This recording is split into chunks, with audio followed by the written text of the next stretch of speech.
The buzzards were already circling when Xavier Emerson spotted the crumpled figure in the tall grass, their shadows cutting dark patterns across the Montana plains under the merciless August sun of 1878. Xavier had been tracking a stray calf for the better part of the morning, riding his bay mare through the endless sea of prairie grass that stretched between his ranch and the badlands beyond. The heat shimmered off the earth in waves, making the horizon dance and blur.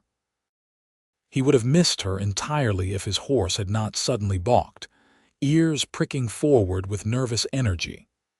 That was when he saw her, lying face down in the grass like a discarded doll, her cotton dress torn and filthy, her dark hair spread around her head in a tangled mass. He was off his horse before conscious thought caught up with action, his boots hitting the ground hard as he rushed to her side. For a terrible moment he thought she was dead, but when he pressed his fingers to her throat, he felt a pulse, rapid and weak like a frightened bird trapped beneath her skin. Her skin burned against his touch, fever hot enough that he jerked his hand back instinctively before forcing himself to check again. She was alive, but barely, and the sun was showing her no mercy. Xavier made a quick decision. The calf could wait. This woman could not. He gathered her into his arms, surprised at how light she was, how fragile she felt against his chest. She did not wake even when he lifted her, though a small moan escaped her cracked lips.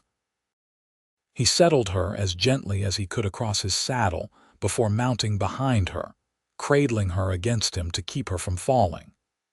Her head lolled against his shoulder, and he could feel the terrible heat radiating from her body, even through the layers of fabric between them.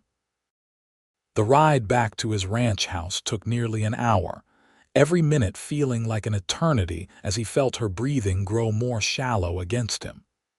He spoke to her, though she could not hear him, a steady stream of reassurance that was as much for himself as for her. He told her to hold on, that she would be all right, that he would take care of her. He prayed he was not lying. His ranch was modest by most standards, a sturdy wooden house with a stone chimney and a wide porch that caught the evening breezes. He had built most of it himself over the past 3 years since settling this land, pouring his sweat and dreams into every board and nail. Behind the house stood a small barn where his 3 horses and handful of cattle sheltered from the worst of the weather. It was not much, but it was his, earned through hard work and harder winters. Xavier carried the woman inside and laid her on his bed, the only real bed in the house. She looked even smaller there, swallowed by the quilts his mother had made before she passed. He stood for a moment, uncertain, before his practical nature reasserted itself. She needed water first, then he would deal with the fever. He pumped fresh water from the well outside and brought it in along with clean cloths. Her dress was beyond saving, caked with mud and grass stains and torn in several places. He hesitated, propriety warring with necessity, before deciding that saving her life mattered more than protecting her modesty. He removed her dress as carefully as he could, averting his eyes as much as possible, and covered her with a light sheet. Then he began the work of bringing down her fever. Xavier soaked the cloths in cool water and laid them across her forehead, her wrists, behind her neck. He had learned basic nursing from his mother, who had tended to sick neighbors and ranch hands with equal compassion. The memories guided his hands now as he worked methodically, changing the cloths as they grew warm, trying to coax water between her parched lips a few drops at a time. The sun tracked across the sky outside while he labored. Sometimes she thrashed, mumbling words he could not understand, her hands pushing weakly at invisible threats. During these episodes he held her still as gently as he could, speaking in the same calm voice he used with spooked horses. Other times she lay frighteningly still, her breathing so shallow he had to lean close to be sure she still drew breath at all. As evening painted the sky purple and gold, Xavier finally allowed himself a moment of rest. He sat in the chair beside his bed, his shoulders aching from tension, and really looked at her for the first time. She was beautiful, he realized with a strange jolt to his heart. Even fever, sick and half dead, there was something arresting about her features. She looked young, perhaps early 20s, with a determined set to her jaw even in unconsciousness. Her hands, though small, showed calluses that spoke of hard work. This was no pampered city girl. He wondered who she was, where she had come from, what had led her to collapse alone on the open prairie. Had she been traveling? Were there others looking for her? The question spun through his mind as he prepared a simple broth from salt pork and vegetables, hoping he might get some of it into her. Night fell fully, and Xavier lit the lamps. He managed to get perhaps half a cup of broth into her by supporting her head and letting it trickle slowly between her lips. Most of it she swallowed reflexively, though some ran down her chin which he dabbed away carefully. It was something. It was enough to keep fighting. He dozed in the chair as the night deepened, starting awake every time she moved or made a sound. Twice more he changed the cooling cloths. Once he had to hold her down as she struggled against some fever dream, her voice rising in wordless distress until he murmured her back to restless quiet. Dawn broke gray and cool, a temporary reprieve from the August heat. Xavier splashed water on his face from the basin and checked on his patient with weary hope. Her forehead felt marginally less hot beneath his palm, though she still burned with fever. He took it as a good sign and continued his ministrations with renewed determination. The second day followed much the same pattern as the first. He kept the house cool, changed the cloths religiously, and coaxed water and broth into her whenever she seemed able to swallow. His ranch work went largely ignored, though he did venture out briefly to tend his animals and check the property. He worked quickly, anxious to return, his mind on the woman fighting for her life in his bed.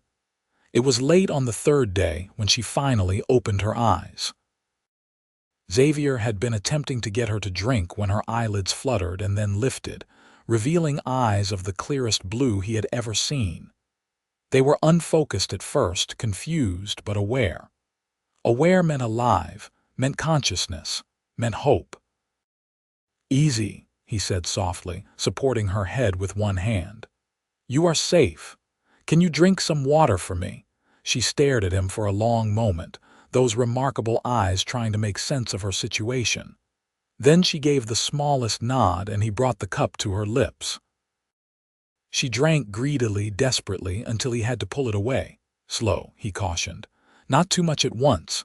Your stomach needs time." "Where?" Her voice came out as barely more than a whisper, raw and cracked.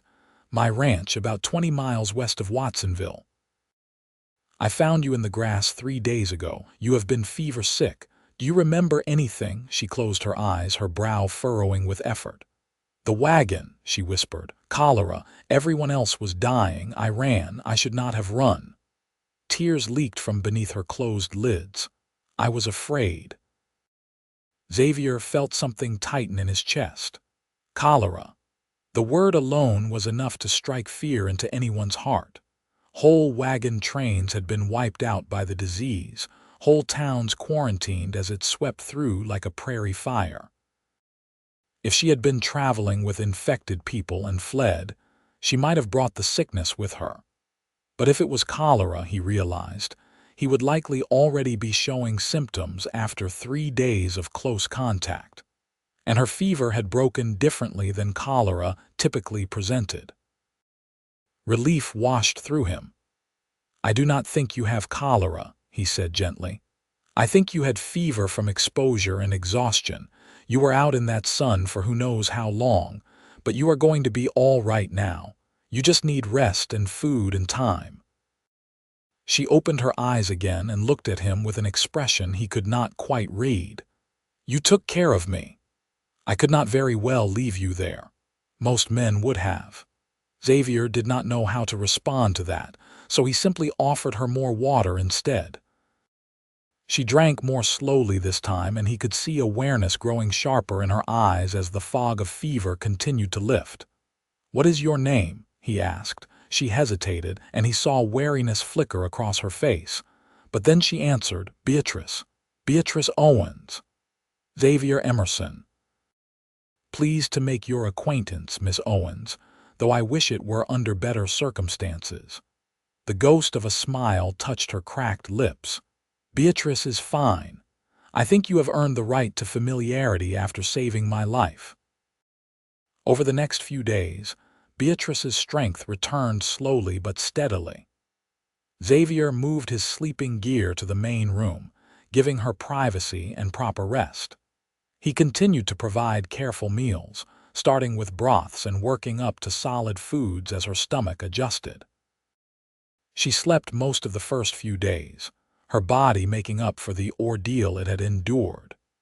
When she was finally able to sit up without assistance and take food on her own, Xavier found her watching him with those clear blue eyes as he worked around the house. He had brought in vegetables from his garden to prepare, and her gaze followed his movements with thoughtful attention. "You live here alone?" she asked. "Yes, it is just me and the animals now. My parents passed several years back before I came west. No wife." He shook his head, focusing intently on chopping carrots. "Never seemed to be the right time or the right woman. That must be lonely." Xavier paused, considering. "Sometimes, but the land keeps me busy. There is always work to be done." Beatrice was quiet for a moment. "Then, I should tell you what happened, why I was out there." He set down his knife and gave her his full attention. She deserved that much.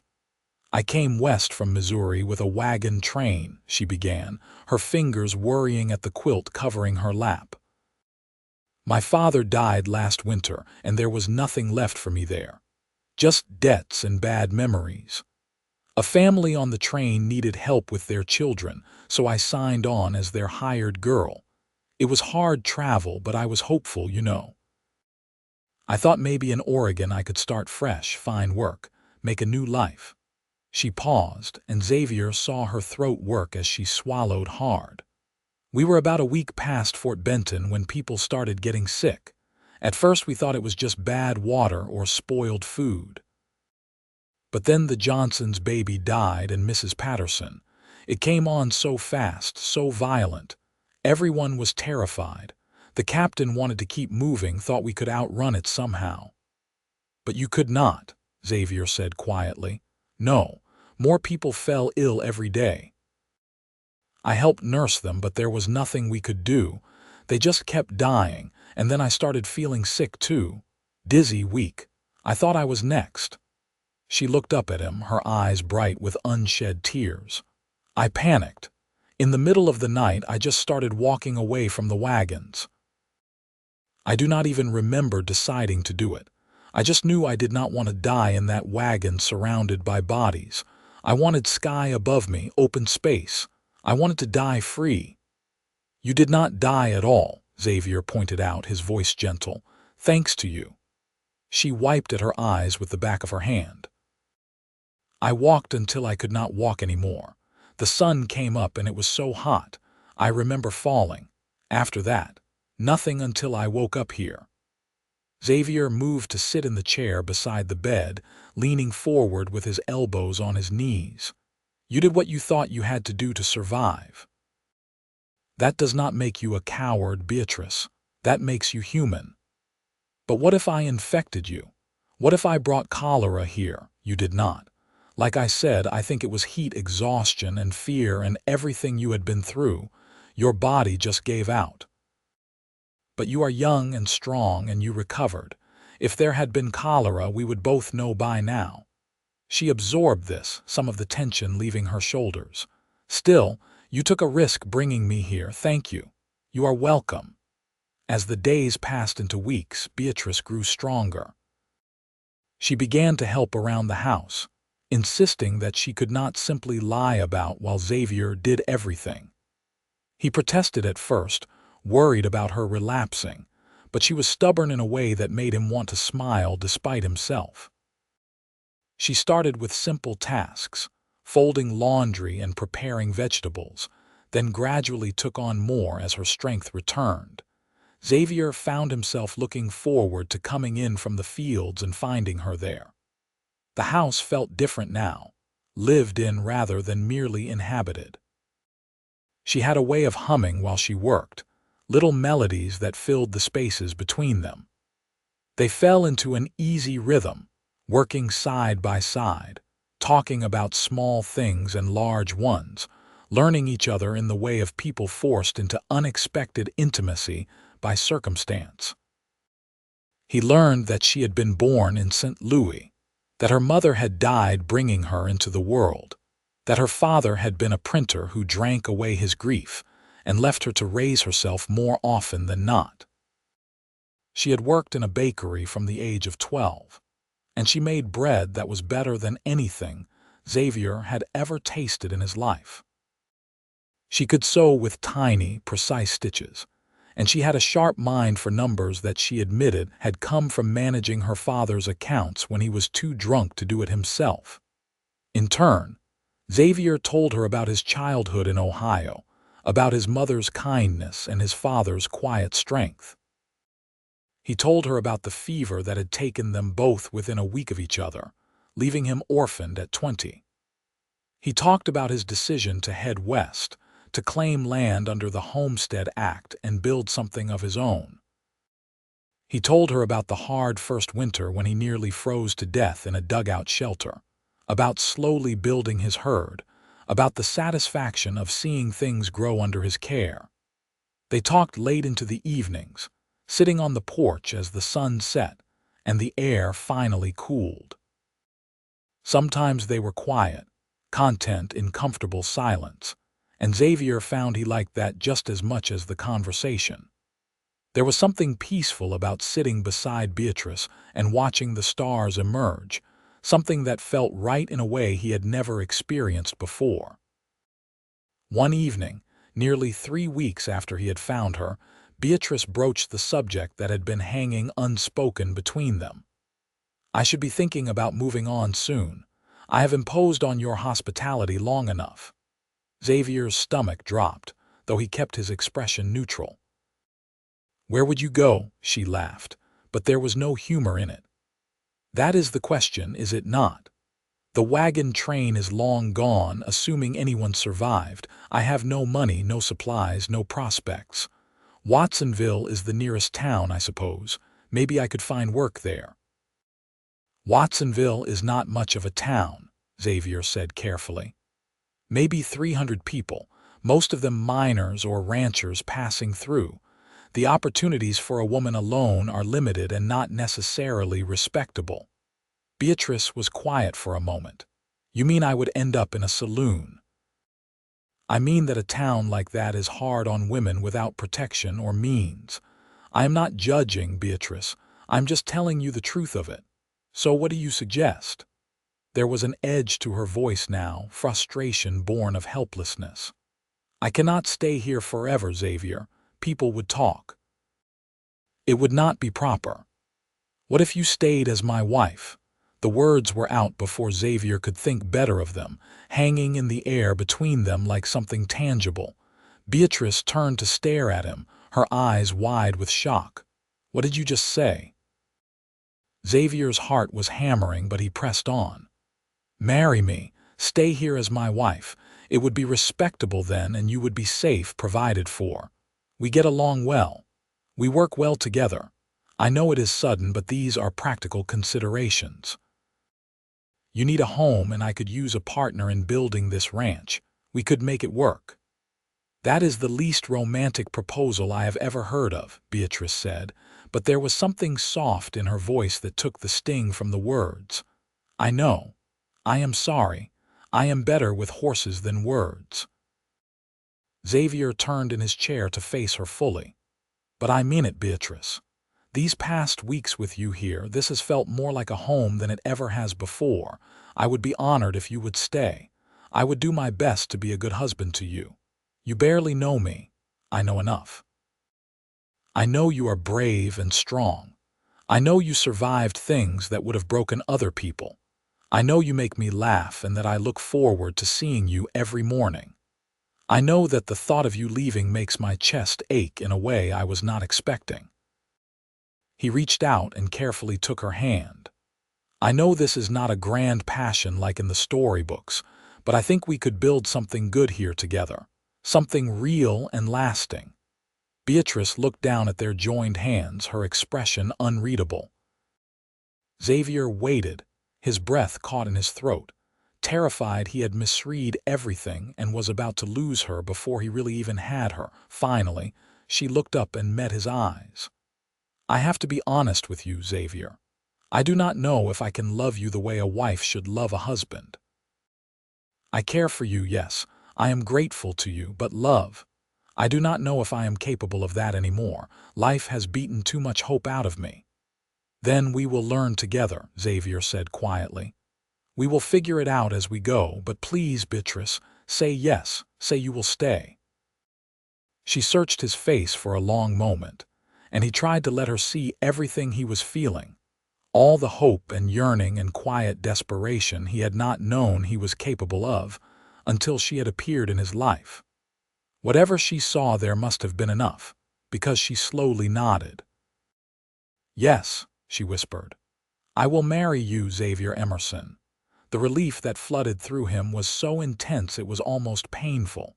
He raised her hand to his lips and pressed a kiss to her knuckles, a gesture that felt both old-fashioned and deeply right. Thank you. I promise I will do everything in my power to make you happy. I believe you, she said, and for the first time since he had found her, she smiled fully, a real smile that lit up her entire face and made something in Xavier's chest feel too big for his ribs. They were married a week later in Watsonville by a traveling preacher who came through every few months. The ceremony was simple, held in the small church building that also served as a schoolhouse and meeting hall. Beatrice wore a dress borrowed from Mrs. Henderson, one of the few respectable women in town, altered to fit her smaller frame. Xavier wore his only good suit, brushed clean and pressed as well as he could manage. They spoke their vows in front of a handful of witnesses, mostly ranchers and townspeople Xavier knew in passing. He slipped a simple gold band onto Beatrice's finger, one that had belonged to his mother and that he had carried west as one of his few precious possessions. When the preacher pronounced them man and wife, Xavier kissed her softly, briefly, very aware of their audience. But even that chaste kiss sent warmth spreading through him, a promise of more to come. They celebrated with a modest dinner at the town's only restaurant, a ramshackle building that served surprisingly decent food. Xavier found himself unable to stop looking at Beatrice, his wife now, the word still strange and wonderful in his mind. She caught him staring more than once and blushed, ducking her head with a small smile that made his heart race. The ride back to the ranch felt different somehow. Beatrice sat closer to him on the wagon bench than strictly necessary, and Xavier was hyper-aware of every point where their bodies touched. The summer evening was mild, the sky turning brilliant shades of orange and pink as the sun set behind them. It felt like the world was celebrating with them, showing off its beauty in their honor. When they arrived home, Xavier helped Beatrice down from the wagon with more care than necessary, his hands lingering at her waist. She looked up at him, and he saw nervousness in her eyes mingled with something else, something hopeful. I know this is not a conventional situation, he said quietly. We can take this as slow as you need, Beatrice. There is no rush. We have all the time in the world. She reached up and touched his face, her palm cool against his cheek. You are a good man, Xavier Emerson, a better man than I probably deserve. That is not true. You deserve everything good this world has to offer." She kissed him then, rising up on her toes to press her lips to his. It was deeper than the kiss in the church, more certain, and Xavier responded carefully, letting her set the pace. When she pulled back, her cheeks were flushed and her breathing uneven. "Take me inside," she whispered. "Take me inside and teach me what it means to be your wife." Xavier did not need to be told twice. He swept her up into his arms, making her laugh with surprise, and carried her over the threshold of their home. Their home now, not just his. The thought filled him with a joy so pure it was almost painful. That night, they came together with a tenderness that surprised them both. Xavier was patient and careful, mindful that this might be entirely new to her, and Beatrice was braver than she gave herself credit for. They learned each other slowly, with gentle touches and whispered reassurances, building something between them that felt sacred in its intimacy. Afterward, they lay tangled together in the darkness, her head on his chest and his arms wrapped securely around her. "Are you all right?" He murmured into her hair. "More than all right," she said softly. "I feel safe. I do not think I have ever really felt safe before in my entire life." Xavier held her tighter, his heart aching with protectiveness and something deeper he was not quite ready to name. "You are safe now, always. I promise you that." She fell asleep in his arms, her breathing evening out into the slow rhythm of rest. Xavier stayed awake longer, watching the moonlight paint silver patterns across the ceiling, marveling at how completely his life had changed in just a few short weeks. He had been lonely before without really acknowledging it, going through the motions of building his ranch without understanding what he was really building toward. Now he knew. He had been building a home, and he had just been waiting for the right person to share it with. The months that followed were some of the happiest of Xavier's life. He and Beatrice settled into marriage with surprising ease, their earlier friendship providing a solid foundation for deeper intimacy. They worked the ranch together, Beatrice proving herself more than capable with the animals and the land. She had a way with his horses that bordered on magical, and under her care, his small garden expanded into something that produced far more than two people could eat alone. She suggested they take the surplus vegetables into Watsonville to sell, and the extra money proved useful for expanding their operations. Xavier bought 2 more cows and a bull, the beginning of what he hoped would eventually become a proper herd. Beatrice invested in chickens, building a coop with her own hands while Xavier was out mending fences, and soon they had fresh eggs every morning. As autumn painted the prairie in shades of gold and russet, Xavier found himself falling in love with his wife in a way he had not anticipated when he proposed. It was not the sudden, overwhelming passion of storybooks, but something steadier and deeper. It was in the way she always saved him the best pieces of bread from her baking. It was in how she had learned to read his moods, knowing when he needed to talk and when he needed companionable silence. It was in the sound of her laughter, which had grown more frequent as the shadows left her eyes. One evening in late October, they sat together on the porch as they often did, watching the sun set and wrapped in a shared blanket against the growing chill.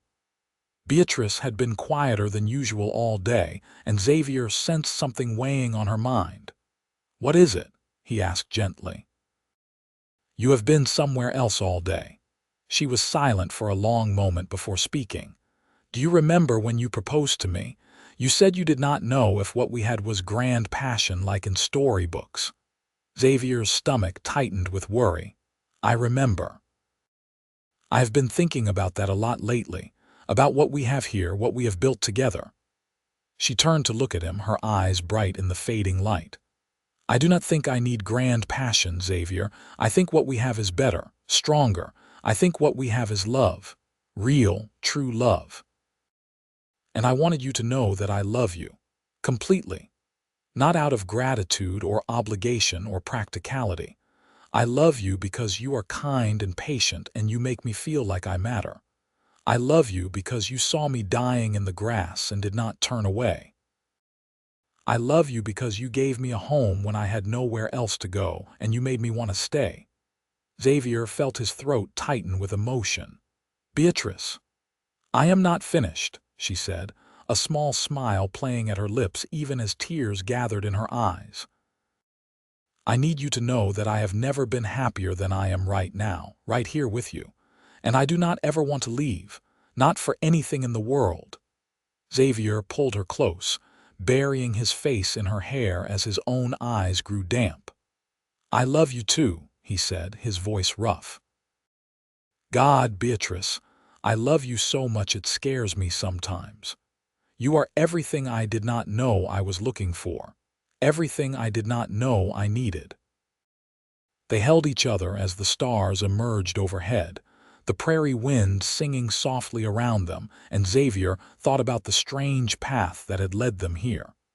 If he had not gone looking for that stray calf, if he had ridden a different direction, if his horse had not stopped when it did. All the tiny moments and choices that had aligned perfectly to bring Beatrice into his life. You believe in fate, Beatrice murmured against his chest. I did not used to, Xavier admitted. But now, yes, I think I do. I think you were meant to find your way to me, even if the path was a hard one. Then I am grateful for every terrible thing that happened, she said fiercely. Every bad choice, every moment of suffering, because all of it led me here, led me to you. Winter came hard and fast that year, the first snow falling in mid-November and not letting up until spring. But inside their sturdy ranch house, Xavier and Beatrice were warm and content. They spent the long, dark evenings reading to each other from the few books they possessed, playing cards, talking about their dreams for the future. Beatrice wanted to expand the chicken operation, maybe add geese and ducks. Xavier talked about building a proper barn, something big enough to house a real herd once they could afford it. They planned and schemed and dreamed together, building their future one conversation at a time. It was during one of those long winter nights, curled together in bed with the wind howling outside, that Beatrice told him she was pregnant. Xavier felt the world stop and restart, his heart suddenly too big for his chest. Are you certain? He asked, his hand moving instinctively to her still flat stomach. As certain as I can be. I have missed 2 months now and I have been feeling sick in the mornings. She covered his hand with her own. Are you happy? Happy, Xavier laughed, the sound wavering with emotion. Beatrice, I am more than happy. I am terrified and thrilled and so grateful I could burst. You are giving me a family, a real family. I never thought I would have that again after I lost my parents. We are going to have to add on to the house, she said practically, though he could hear the joy underlying her words. 1 room is not going to be enough. Then we will add on. We will build as many rooms as we need. We will build a whole empire if that is what it takes. He kissed her then, deeply and thoroughly, trying to pour everything he felt into the gesture. When they finally broke apart, both breathing hard, he pressed his forehead to hers. Thank you, he whispered, for choosing to stay, for choosing me, for giving us this gift. Thank you for finding me, she whispered back, for saving my life in every way a person can be saved. Spring brought new life to the prairie and to their home. Beatrice bloomed with her pregnancy, growing round and beautiful in a way that made Xavier's heart ache every time he looked at her. He was protective to the point of being ridiculous, insisting she rest more than she wanted to, worrying over every twinge and discomfort. She tolerated his hovering with good humor, teasing him gently while still allowing him to fuss. As summer approached, Xavier finished the addition to the house, 2 new rooms that gave them space for the nursery and a proper parlor. He built a cradle from oak wood, sanding it until it was smooth as silk, determined that their child would have something beautiful and lasting. Beatrice sewed tiny clothes and blankets, her face soft with anticipation as she worked. The baby came on a sweltering August morning, almost exactly 1 year after Xavier had found Beatrice in the grass. The symmetry of it was not lost on either of them. Xavier fetched Mrs. Henderson from town to help with the birth, then spent the next several hours pacing anxiously outside while Beatrice labored. He had faced charging bulls and harsh winters, and the isolation of frontier life without flinching, but hearing his wife cry out in pain nearly brought him to his knees. When Mrs. Henderson finally emerged, tired but smiling, he nearly knocked her over in his haste to get inside. "A boy," she told him, patting his arm. "A strong, healthy boy. Mother and baby are doing just fine." Xavier found Beatrice propped up in bed, exhausted but radiant, holding a small bundle wrapped in one of her carefully sewn blankets. She looked up as he entered, her smile breaking like dawn across her face. "Come meet your son," she said softly. Xavier approached as if in a dream, his eyes fixed on the tiny face visible among the blankets. The baby was red and wrinkled and perfect, his eyes squeezed shut and his mouth pursed. Xavier reached out with one finger to touch the impossibly small hand, and the baby's fingers reflexively curled around it with surprising strength. "He is perfect," Xavier breathed. "You are perfect. I cannot believe this is real."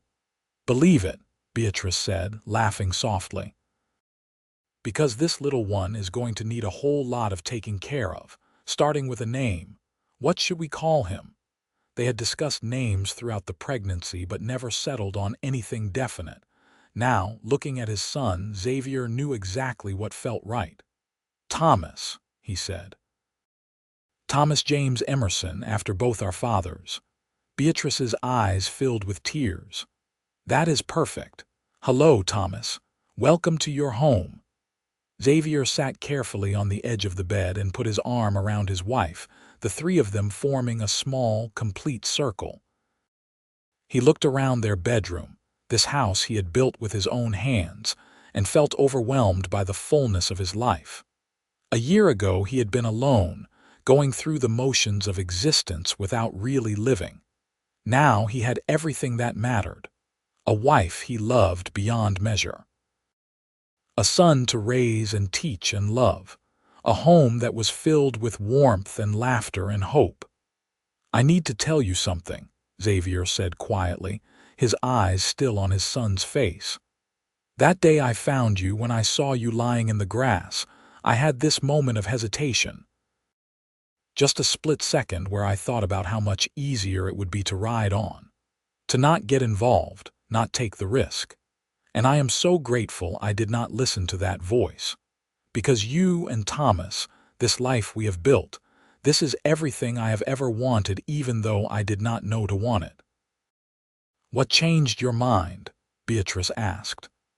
"In that moment of hesitation, what made you decide to help?"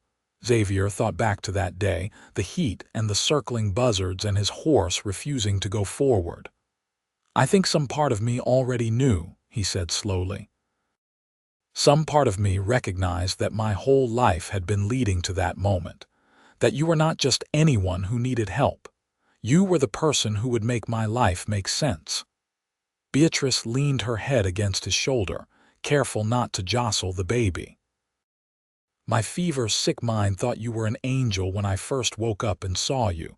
Did I ever tell you that?" "No," Xavier said with a soft laugh.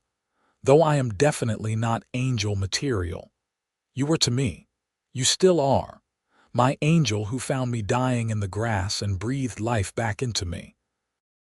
She looked up at him, her blue eyes serious. "I meant what I said last fall, Xavier. I never want to leave. This is my home now, truly and forever. You and Thomas and this ranch and this life we are building together. I would not trade it for anything." "Good," Xavier said, kissing the top of her head, "because I am never letting you go." The years that followed were not always easy, but they were good. The ranch grew slowly but steadily under their combined efforts. They weathered hard winters and dry summers, periods of plenty and periods of making do. Beatrice proved herself as capable a rancher as any man, working alongside Xavier through all of it. Little Thomas grew from a baby into a toddler and then a young boy, curious and energetic and adored by both his parents. When Thomas was 3, Beatrice gave birth to twin girls, Elizabeth and Rose, who turned their household into beautiful chaos. Xavier built another addition onto the house and spent his evenings surrounded by children, reading stories and mending toys and wondering how he had gotten so lucky. Beatrice thrived as a mother, patient and loving and firm when she needed to be. The children grew up knowing they were cherished, that they belonged to something bigger than themselves. Watsonville grew too over those years, transforming from a rough mining town into something more permanent. A proper school was established, and the Emerson children attended along with the other ranch kids from the surrounding area. The Emersons became pillars of the small community, known for their hard work and honesty and the genuine love that was obvious whenever you saw Xavier and Beatrice together.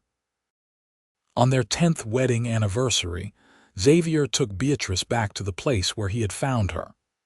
It was a warm August day, much like the day they had met, but this time Beatrice was healthy and strong, riding her own horse beside him as they crossed the prairie.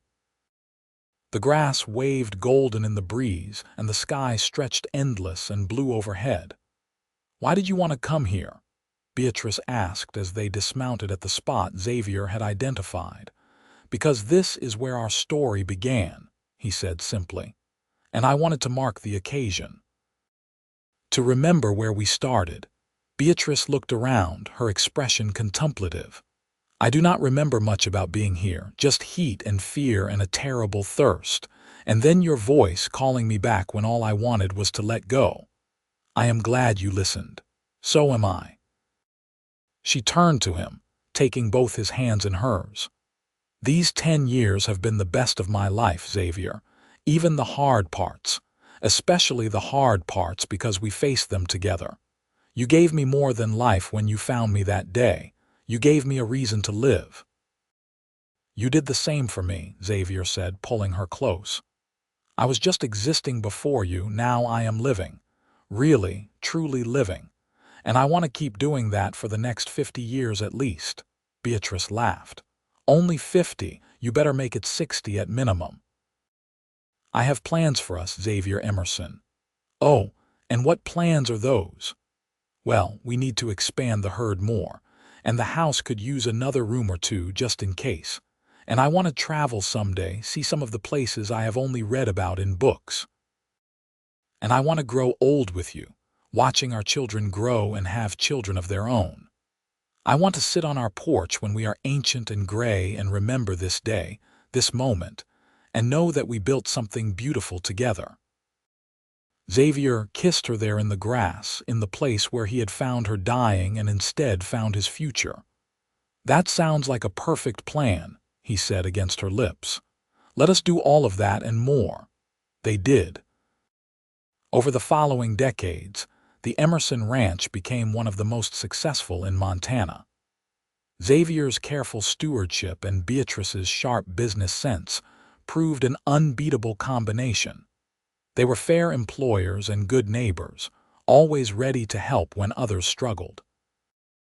Their children grew into fine adults who made their parents proud, and in time there were grandchildren to spoil and chase and love.